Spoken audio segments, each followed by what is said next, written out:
dear colleagues and friends.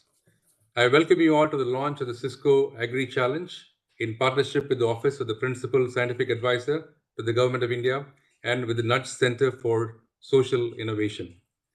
Professor Vijay Raghavan, it's our honor that you have joined us today, taking our time out from your busy schedule. I am very glad to inform you that this event is being streamed live on YouTube and Facebook pages of Nudge Central for Social Innovation and also on the NewsX channel.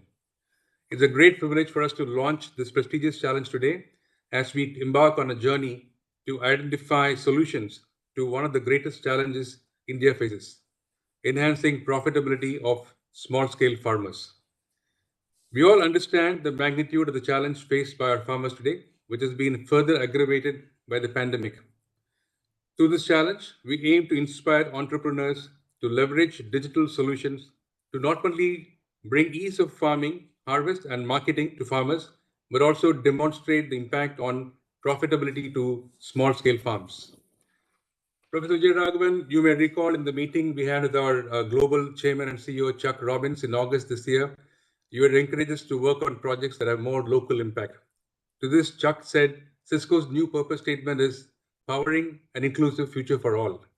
Cisco's Agri Challenge is a focused initiative that emanates from our purpose. When India introduced the mandatory CSR investments from company profits in 2014, it was a path-breaking measure. It sought more corporate involvement in societal development. Cisco has looked at its mandate as a platform to create an opportunity for people, empower communities, and protect the planet through technology. Our core motto is digital impact for development. Over the last 6 years, we have evolved and invested in some very strategic programs across education, economic empowerment, and critical human needs. Allow me to give you such a glimpse of such projects.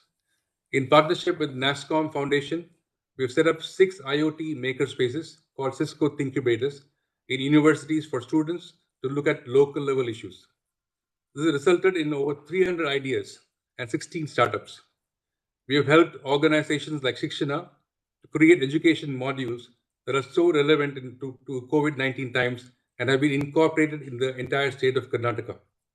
Through our partners, Farms and Farmers, we offered ICT-enabled agricultural services to 20,000 plus farmers in Bihar through 4 farmer resource centers. And lastly, we worked with the state of Gujarat to create impactful digital fluency and life skills trainings to nurses, which is necessary to those dealing with the pandemic. We've invested in early stage solutions in a sustained manner over the last few years. Through these investments, our partners could quickly pivot, rapidly accelerate, and deliver different types of services to address the new and emerging needs of resulting from the COVID-19. We intend to take our philosophy to the next level through Cisco Agri Challenge. We want to go beyond investing in early stage startups to inspiring solutions discovery. We are confident that this challenge will not just trigger interest, but assure more investment from accelerators, venture capitalists, and entrepreneurs. This rolling effect will be critical to bring about a revolution in the agri-tech space. India is staring at the 5G revolution the next couple of years. This Agri Challenge comes at an opportune moment for us to prepare solutions that will become use cases for agriculture, which India can bank upon. Our aim is to create digital public goods that lead to digital acceleration of social sector, in this case, the agriculture sector. Through this challenge, we aim to support digital innovations that can be adopted by the government, academic institutions, non-profit organizations, and communities directly. This will be a testament to India's commitment to building a truly Atmanirbhar Bharat. I am excited at the endless possibilities that this challenge has to offer and confident that together we can usher in a new revolution in Indian agriculture. I would like to thank Principal Scientific Advisor Professor Vijay Raghavan and Nudge Foundation for sharing this vision and supporting us in making this reality. I would like to now call upon my colleague Samir Garde, President Cisco India and SARC, to address us. Samir, over to you.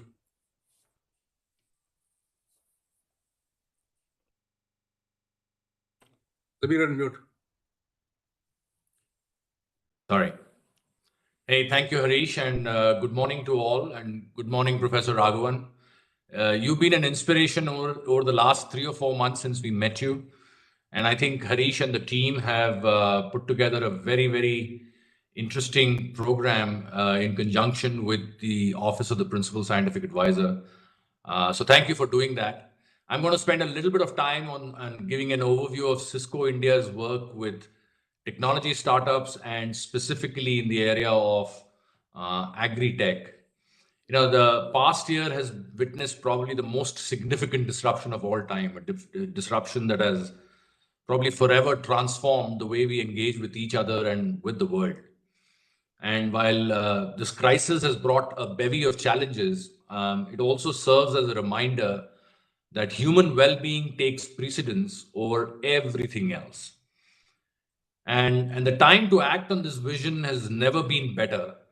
And I believe startups with technology serving as an ally and as an enabler are probably best positioned to affect change where it is needed the most.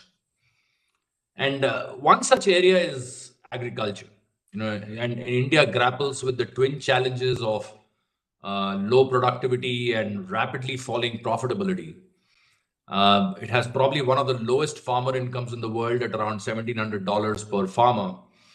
Uh, and the stress on farmers is rising due to declining favorable inputs, input cost, which is 63% of the crop market price, which is probably one of the highest ever. So these challenges in agriculture are, in my opinion, far too complex and big for one person or one organization to solve alone. It's a sensitive topic for sure. There is a lack of understanding. Um, there is obviously small holdings, multiple stakeholders, infrastructure, connectivity, communication, diversity. I mean, the type of land, the crop, the GTMs, the markets, etc. There's so much that can be done in this space and needs help. So this actually needs an ecosystem approach, in our opinion, whether it is startups, the government, technology companies, research institutes, industry bodies, individuals, and cooperative societies. There's a need to work together to harness the full potential of digitization and AI and all of the new technologies. And we at Cisco understand this, and our programs are focused on bringing this ecosystem together to make an impact where it probably matters the most. It's given that talent is probably India's biggest strength, and we are committed to work with leaders and entrepreneurs to bring the benefits of digitization to all of India. We have various initiatives and platforms to do this. Our country digitization acceleration program, our accelerator program called Launchpad, engagement with Nudge Foundation, and it's good to see Atul is also here. We started Launchpad sometime in 2016, sir, and it brings together Cisco technologies, startups, and the partner community to deliver business relevant end-to-end solutions. Today's Cisco Launchpad is helping deep tech startups gain access to Cisco technologies to fine tune and scale their solutions and for the greater good. Many of these launchpad startups operate in the agricultural space. So we have Picno, which has an integrated agri IoT platform with wireless sensors that plug into the soil and provide farmers with real-time critical information of soil and air from remote locations. Exabit, cloud-based IoT agri-tech startup with a focus on smart sensing and monitoring, smart control system, and smart crop analytics. And then, of course, SatSure leverages geospatial tech and big data analytics to map large farmlands and provide early warning signals. Since its inception in 2016, 47 startups from 6 cohorts have benefited from the program's end-to-end tech solutions. They have collectively actually raised around $64 million in funding, while raising $54 million as follow-on funding. And our 7th cohort is actually presently on. In addition, with Nudge, we do a lot of other things in partnership with Encore Technology and startups as a testimony of our commitment to building a robust ecosystem. We've got IntelliHealth, a telemedicine platform which has reached around 60,000 patients. Khushi Baby, a startup focused on mobile health for the last mile. Reap Benefit, a platform for young citizens to become civic problem solvers. In closing, I would say that at Cisco, we believe technology is actually a force multiplier in the hands of the global problem solvers. And I'm really energized with the youth of today who's wanting to tackle problems that big. India's challenges can only be addressed through a non-linear, non-traditional approach. And we need solutions that will help us not just leapfrog, but kind of pole vault. And technology is probably the only solution that will help us pole vault. We have the third largest ecosystem of startups in the world, and I believe they will have a very, very essential role in solving some of these biggest challenges we face.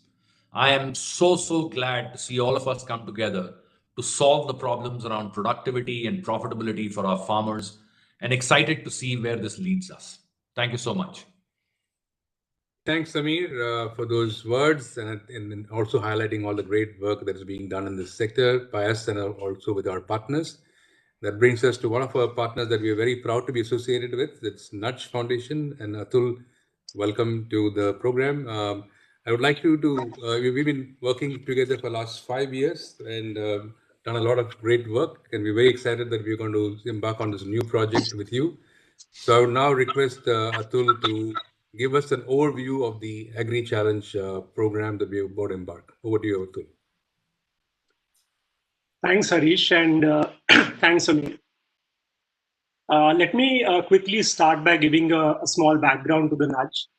We are a very young 5-year-old non-profit organization, and we started our work with the underprivileged youth in skill development. So we started working with the rural youth who were migrating to cities, and we started giving them skills and employability and put them in jobs.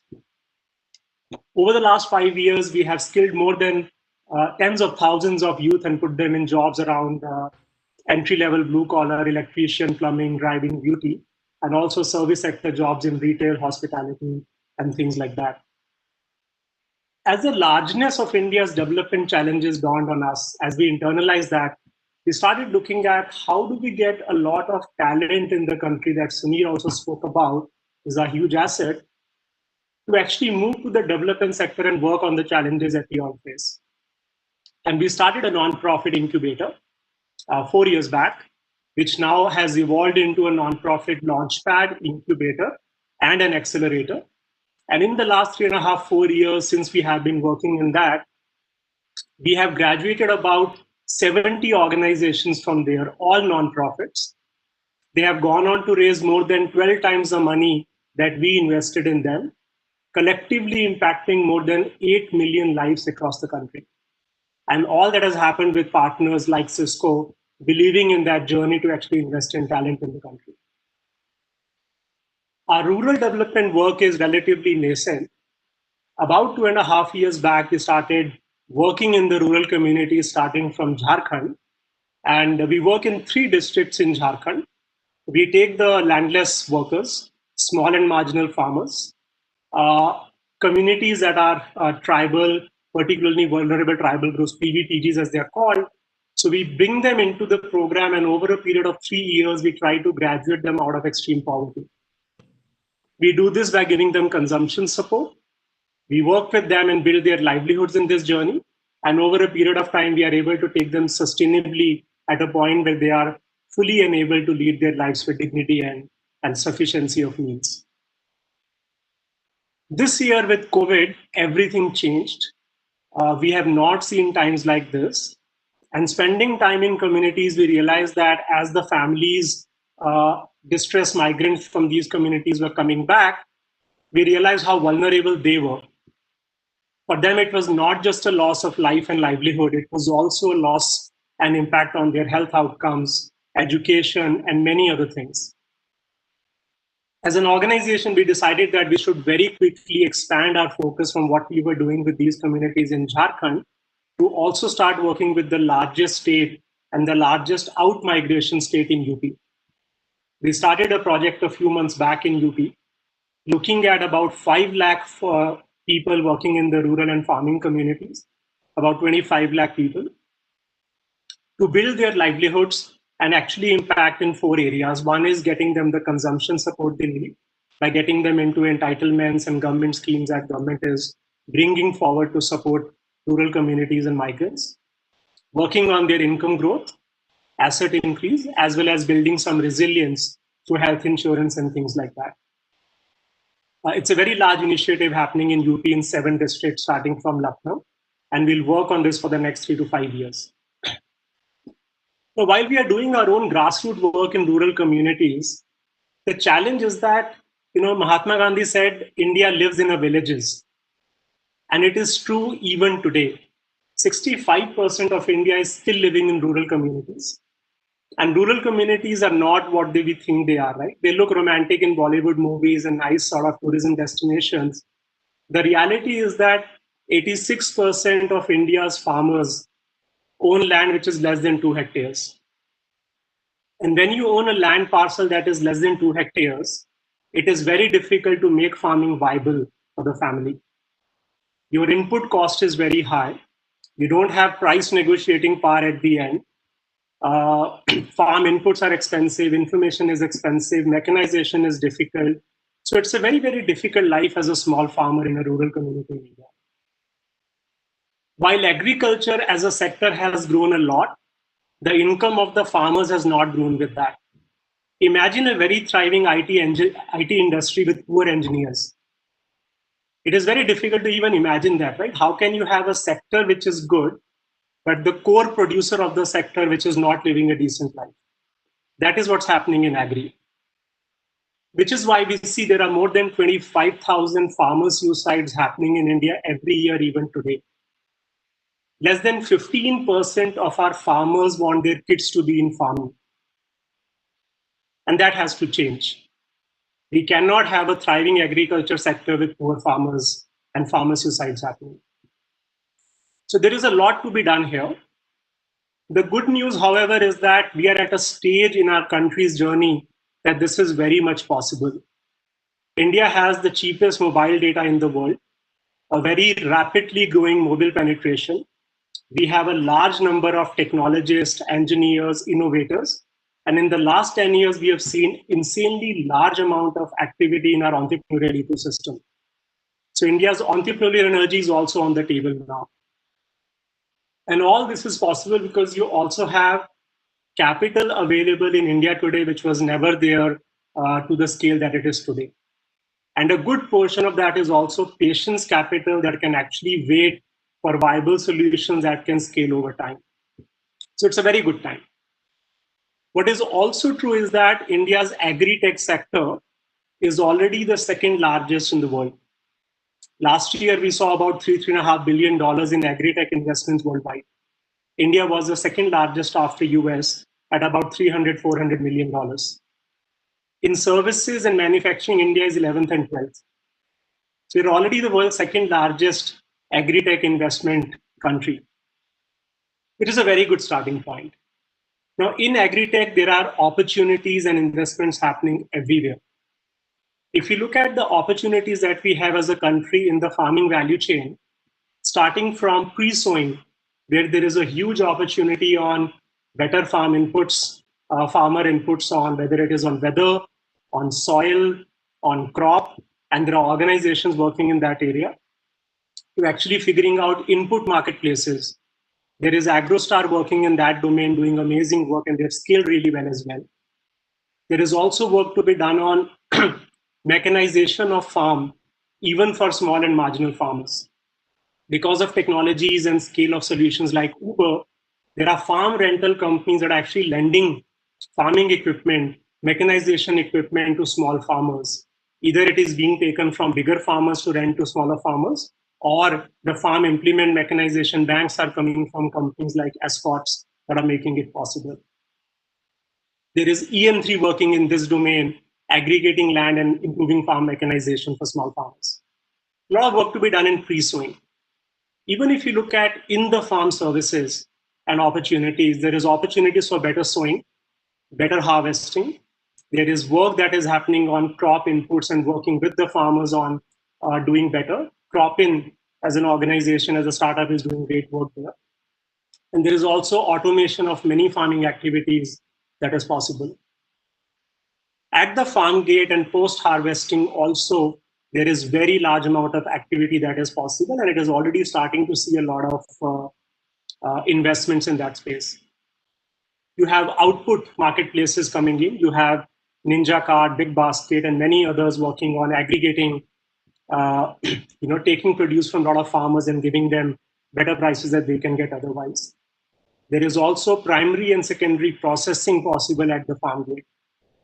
There is also work that can happen on warehousing and storage, as well as in the entire supply chain and transportation. So there is a large amount of innovation, technology, automation that is possible in the farming value chain in India. Even in allied services and foundation building, cheaper credit is possible now to smaller farmers. Organizations like Samunti are working in this area, improving the credit worthiness of the farmers and making it available as information to others. Many corporates are putting up farm insurance opportunities and products in the market now. So there is a lot that is happening in that area, and a lot more that has to happen. So how do we do it, right? How do we make it work for the small and marginal farmer and not just for the bigger farmers and overall farming ecosystem, and for the consumers and not producers? We started looking at this problem statement a couple of years back, and we realized that with all that is happening around us, there is history of grand challenges to be able to bring that energy into problem solving in areas that otherwise will not have the energy and audacity to come in and change the game. Some of the most notable grand challenges globally have been coming from some other countries. In US, we have seen XPRIZE as being a very visible grand challenge. XPRIZE started its space exploration work with Ansari XPRIZE. It started the space exploration game commercially as a possibility.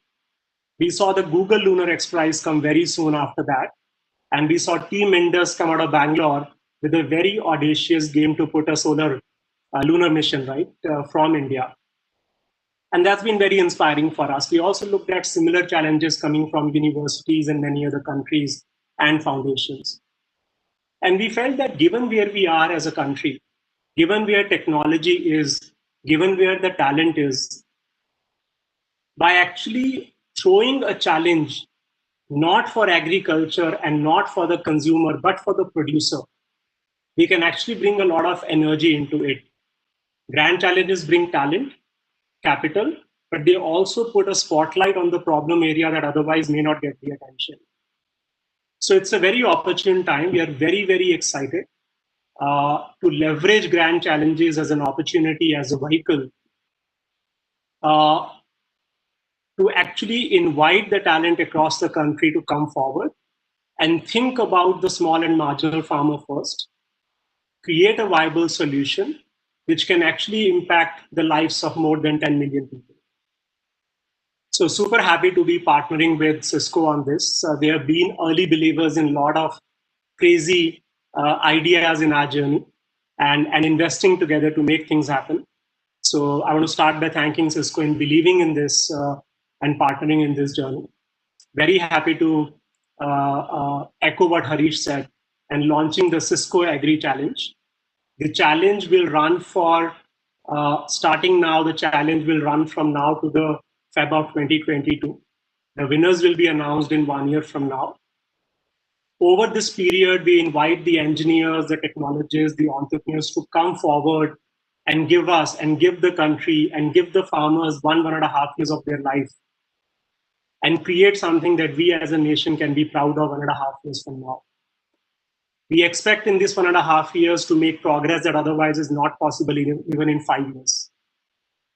And to do that, we are bringing a lot of energy and support system for the entrepreneurs together. We are very, very privileged that a large number of partners believed in this, and they have come forward to support the entrepreneurs. We have knowledge partners, we have policy circle partners to give access to government. We have impact investors as a part of this challenge. We have a very, very interesting panel of experts that have come on board. And with all of that, we feel that the energy, the support system, the foundation, the access, the networks, the capital that the talent needs to solve this problem will all be there. So looking forward to this. Let me start by actually thanking the Principal Scientific Advisor to the Government of India, Professor Vijay Raghavan, for also believing in Grand Challenges as a platform and coming forward to work with us to steer the Grand Challenges as we work on this journey. I also want to thank Cisco for believing in this once again. Harish, Sameer, the entire team that's been a big believer in lofty ideas to move the nation forward. I also want to thank the expert panel that we have here that has come forward. Mark Khan, the founder of Omnivo, Mr. Anil Kumar from Samunnati. We also have Mr. Samit Ghosh, the founder of Ujjivan, and Professor Shamika Rao from the Brookings Institution. So it's all coming together very nicely. We also have Kisan Mitra and Satwa as knowledge partners on the platform. So really looking forward to this journey and hoping to see a lot of acceleration in favor of the small and marginal farmers and their lives, so that we are, as a nation, not just proud of our agricultural output, but also our farmers living amazing, good lives. With that, I would like to request the team to bring a quick video for all the supporters who have come together for this. Thank you.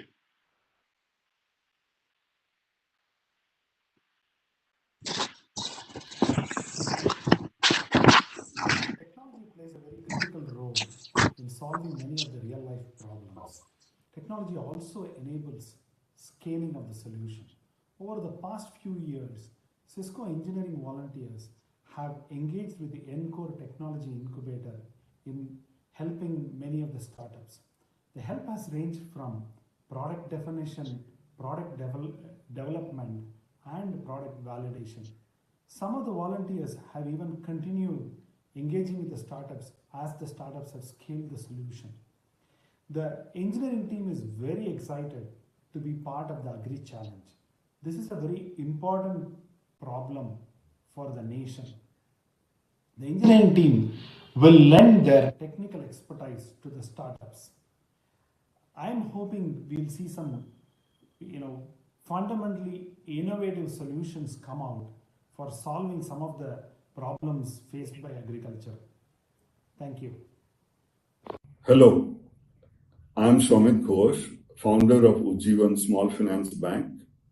We started in 2005. We serve over 5 million customers across India through over 500 branches. 1/3 of our customers are rural.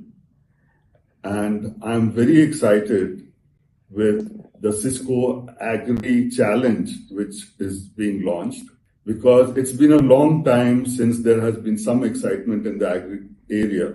It's been decades ago when the Green Revolution came, and it is now time that there should be new excitement in this area and new changes which are going to come in, mainly through use of technology and also through the regulatory and the market changes which are taking place in the whole landscape of agriculture. Here, this is an exciting opportunity because this is like 100 flowers are about to bloom. We want to promote 100 flowers in the agri sector, different ideas, exciting ideas, which we want to nurture and make sure that we are able to support through this challenge program. And this will also be a great opportunity for all those who are interested in this area to interact with experts, actually practitioners, the farmers, and develop programs which are bottoms up and not top down. So I'm really looking forward to it, and I'm excited to interact with all of you. Thank you. I am V. Praveen Rao, Vice Chancellor of Professor Jayasankar, Telangana State Agricultural University. located at Hyderabad, Telangana. At the outset, let me congratulate and compliment the Center for Social Innovation, the Nudge, for launching this Cisco Agri Challenge at the national level.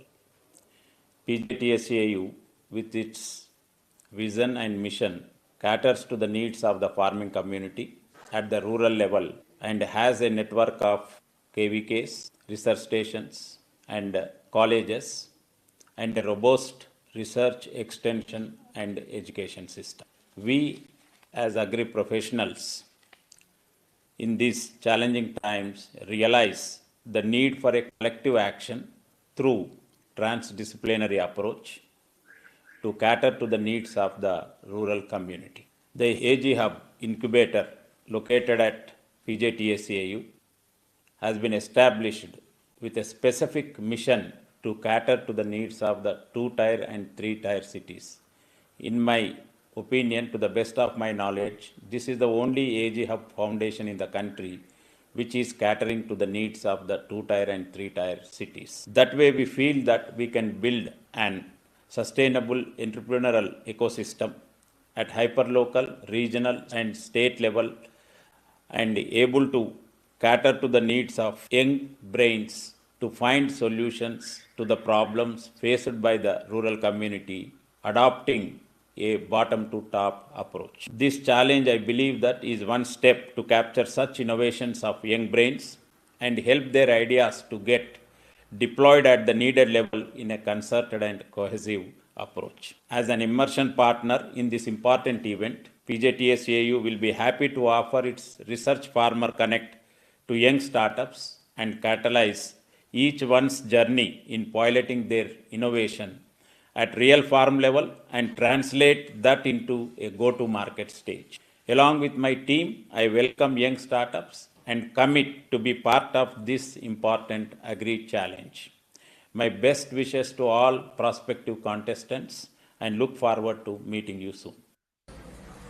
Hi everybody, this is Ritu Varma from Ankur Capital. We're an early stage fund investing in innovations and disruptive technologies that can impact the next billion. Yeah, and as part of that, we've been investing in agriculture for about 7 years. It's been a super exciting journey, and we continue to be super excited about the different kinds of changes that we see that are happening on ground. It's a large industry, obviously impacting about 140 million farmers, both small and big, but primarily small. And the entrepreneurs that started out as a trickle in the start of our journey, I should say, have now gained a lot of momentum, and we see a lot of very, very exciting entrepreneurs, trying to solve for the various different problems that exist across this chain. One of the things that we found super exciting here is that digital and digital technology-led solutions have been able to actually penetrate this sector fairly effectively. Room to go, but the start has been very promising, and it offers a overlayer of aggregating a lot of small folks in the ecosystem, not just farmers, but traders and logistics providers, etc., that play in the ecosystem here. So we are very excited to be continuing our journey, to be investing in innovations, and if you're at all interested in agriculture, I think this is a great challenge for you to participate in and also see what else is sort of going on. Thanks. Look forward to seeing what you guys are up to. An openness to learn from others, share knowledge, and respond to changing social and economic conditions globally has been a cornerstone of Purdue University's mission as a land-grant institution. In light of this mission, Purdue has engaged in international development activities around the world and has made a sincere attempt to share our research, knowledge, and expertise to address some of the world's most pressing transnational challenges, ultimately for the greater good of our global community. As such, it is a pleasure to partner with the Nudge. Since the founding of Purdue University in 1869, our College of Agriculture has displayed a global vision and an eagerness to engage with partners beyond US borders. For decades, our faculty and researchers have been involved in developing groundbreaking technologies across the whole spectrum of agri-tech and agricultural development, including in the areas of production of safe, nutritious food, global agricultural sustainability and resilience, food security, and reliable access for consumers. As a top-ranked College of Agriculture and Engineering, Purdue is well positioned to provide integrated and synergistic contribution to address complex issues in the Cisco Agri Challenge. And we are immensely excited to share our knowledge as an innovation partner of the Nudge Prize. Development issues like agricultural sustainability and food insecurity are challenges that not only India faces, but many of them are also critical to the United States as well. That's why collaboration, sharing knowledge, and building on each other's prior work is essential. The nudge and its methodology of bringing together like-minded individuals from across sectors, including public, private, community, and academia, is crucial in achieving such collaboration. It is not only innovation or new technologies that will create impact, it is the efficient use of existing channels and mechanisms to make those innovations available to the last mile that is needed to create large-scale impact.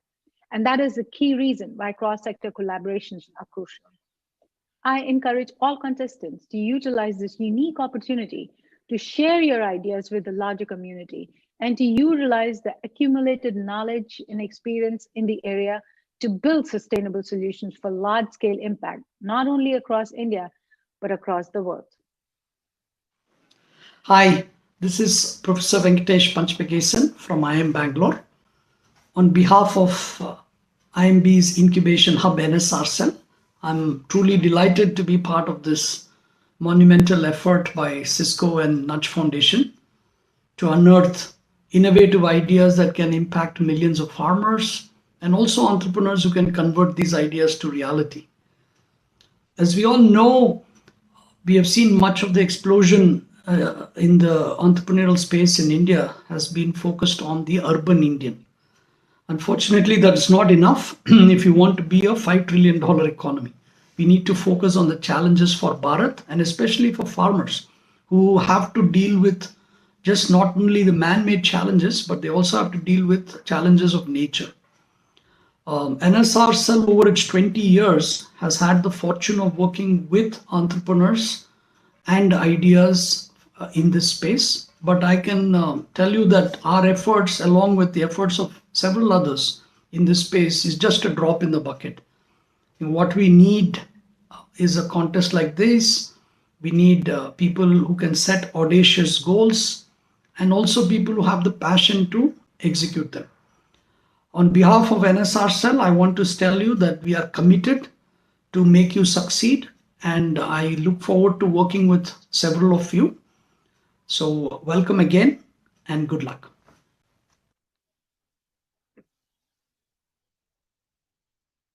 Thank you, Atul, for that great overview of both the sector as well as the challenge. And it's also great to see the videos of our partners. It's so great to see that we have so much support even before we started. I interacted with some of the expert panel earlier this week and was so touched by their passion for the sector, and we really look forward to work with them. I would now like to invite Professor Vijay Raghavan, Principal Scientific Advisor to the Government of India. Normally people say that he needs no introduction and go on to make a long introduction. I'm not going to do that. Professor Vijay Raghavan has been a great inspiration, one of the most positive person that we have seen, such a motivating person. We spent 45 minutes with him in August, and that has led to so much of action, including this one. Professor Vijay Raghavan, great pleasure to invite you to deliver the keynote speech as well as to launch the Agri Challenge. You're on mute, sir. Thank you very much, Harish. It's a great pleasure to be here at the launch of the Cisco Agri Challenge, along with the Nudge Center for Social Innovation. And also greetings to Samir Garde, Atul Satija, all the others who spoke at the video presentations, Krishna Sundaresan, Samit Ghosh, Shamika Ravi, Mark Khan, Anil Kumar, Pallavi Gupta, Ritu Verma, Praveen Rao, and I look forward to the launch at later on today. What I will do very briefly in the few minutes I have is to, first of all, take off from asking the question, how have we come here in terms of the situation in agriculture the world over, very briefly, how that relates to the growth of industry, and as a consequence, what does farming look like in India in terms of both crops and livestock, and how do we go, along the lines of what this agri challenge is about to deal with issues of seed, water, soil, market, and livelihood. How we are caught up in a 20th century model in many aspects and need to go to a 21st century model, and why the challenge helps us do that. Now, first of all, how have we come here? We came here from the relentless use of human ingenuity, and while that has been extraordinary in terms of the growth of humanity and industry and farming, we need to be differently innovative at this time. The reason we came here is because agriculture, the domestication of plants, and also the domestication of livestock allowed the growth of human societies, but it became limiting because you could not cultivate on more land because soil resulted in being used and soil was depleted depleted of nitrogen. To put nitrogen, i.e. fertilizers, back into soil, there were only so many methods which one could use. Manure, for example, was limiting because that itself required soil to scale, feeding livestock and so on. One way was to get nitrogen from guano, bird droppings, and these were present in huge amounts in certain places, such as in South America. And as farming grew as an industry, guano was brought from these far off places to be put into soil as fertilizers. And that worked beautifully. When that started running out, nitrite mines were used to get nitrogen from across the world, from China and South America to Western countries, and agriculture scaled accordingly. This too ran out completely.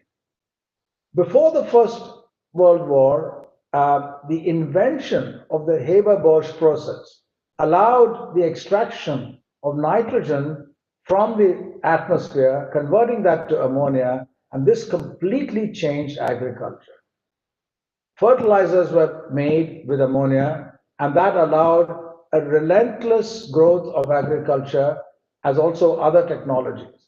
Today, we have more than half the nitrogen in our body is from the Haber-Bosch process.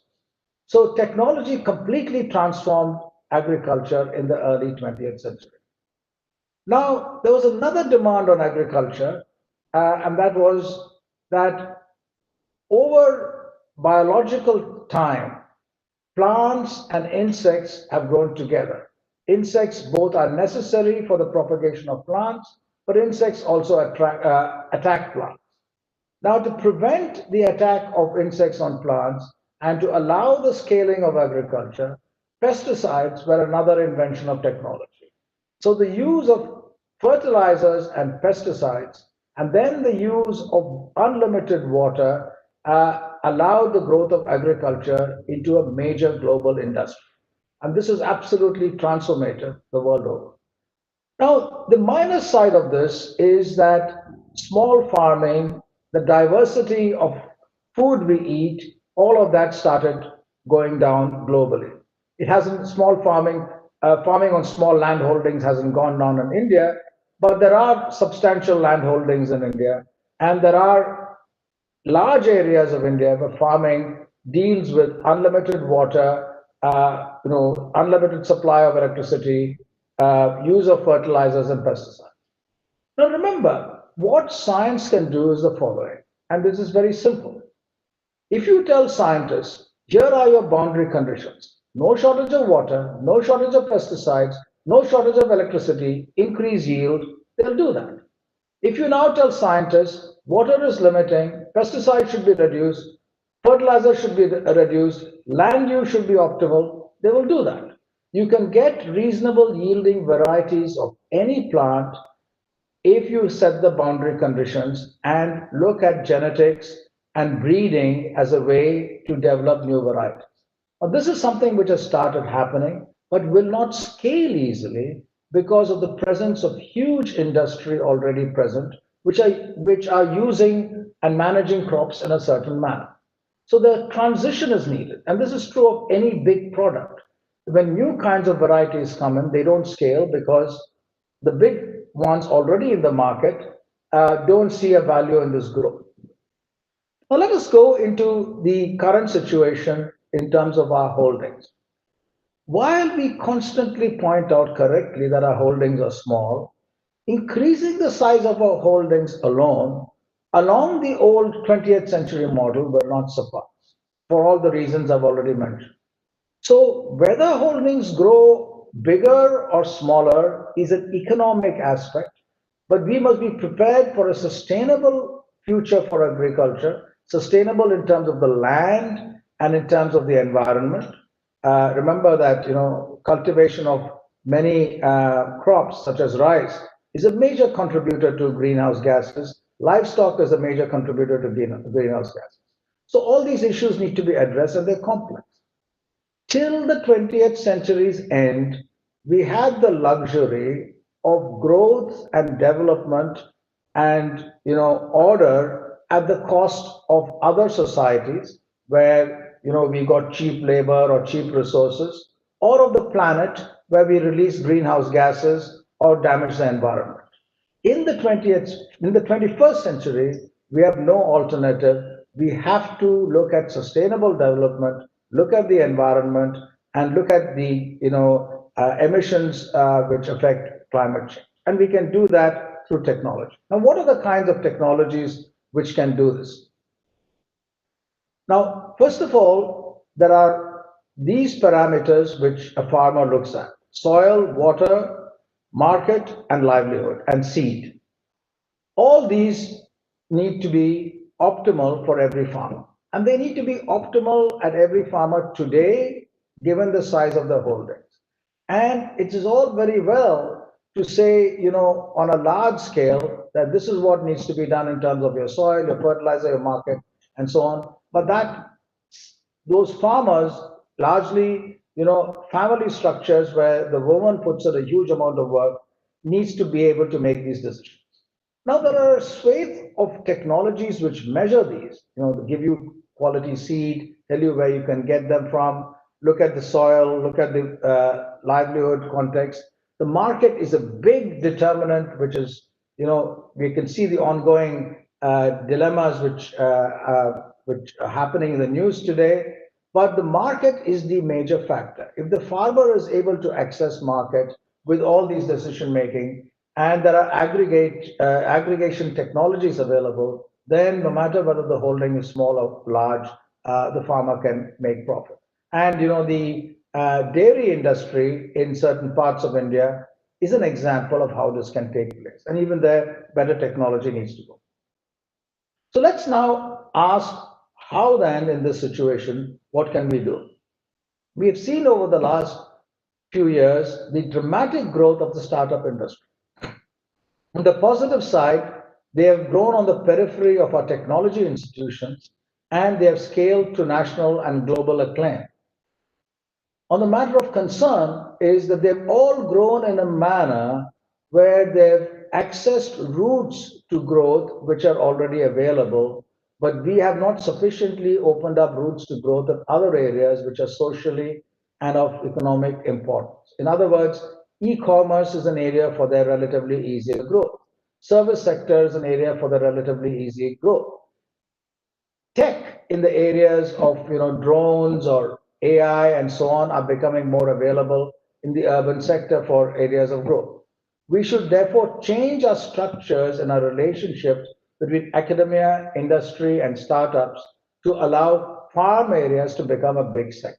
That's what this challenge is doing, and this is absolutely terrific. There are two broad areas where these technologies need to interface. One is the hard physical, and the other is the cyber. And this cyber-physical interaction is what provides an extraordinary solution. Let's take one example, that's of soil. Soil measurements typically, quality measurements typically need to go to the laboratory and takes days to get the results back. They are taken from specific locations in a farm and generalized to the entire hectare or so. Today, there are technologies available which can measure at multiple locations in a small farm, allow that data to be beamed up to space, analyzed, and feedback coming instantly. So these are the kinds of technologies for soil, water, for seed and market, which can be used. So aggregation of these technologies into the supply side and to the demand side is very important. Now, we have set up a major collaboration, and that has resulted in the Kisan Mitra platform. And here, Agritech Solutions are there to empower farmers with technological, scientific, and research-based, nutrition-based agricultural solutions. So that works with farmer self-help groups, farmer producing organizations, and others. And this is going to be constantly updated and scaled. We also have the Atmanirbhar app, which provides the entire length and breadth of inputs. We need to work on cropping pattern, looking at small farmer holdings, mechanization, stubble burning. All of these need to come in and facilitate this. So all of this will allow a growth of the farm sector with the current boundary conditions, but imposing new challenges in terms of being more sustainable with the environment, water, with use of electricity, which is becoming better available, better water management, and also better market access. All of this is eminently feasible. So your vision for the Cisco Agri Challenge, where several stakeholders in agriculture have come together to unlock new opportunities and possibilities for the farmer, is extraordinary. The challenges are really terrific. They have a pyramid structure where everyone wins in some way. There are, of course, the top winner, but others also win. And the challenge, therefore, is going to be a transformative, approach which will inspire other corporates, other foundations like the Nudge Foundation to come together and have more of these in multiple contexts so that we transform our agriculture sector. So with this, I now present to you the Cisco Agri Challenge. Thank you.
Thank you, Professor Vijayaraghavan, for launching the program as well as giving a excellent keynote speech telling us how we got here and how we get from here to a better place and the role of technology in all this. So thank you very much.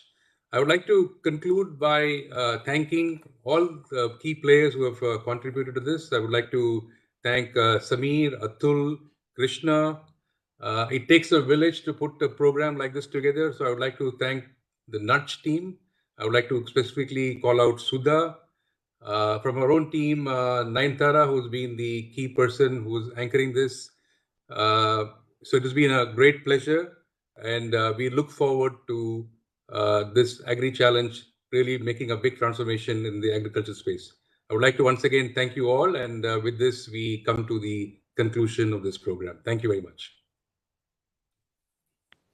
Thank you very much. Thank you all. It's a great pleasure. Bye-bye. Thank you, Professor. Thank you, Harish. Thank you, Atul. Thank you. Bye-bye.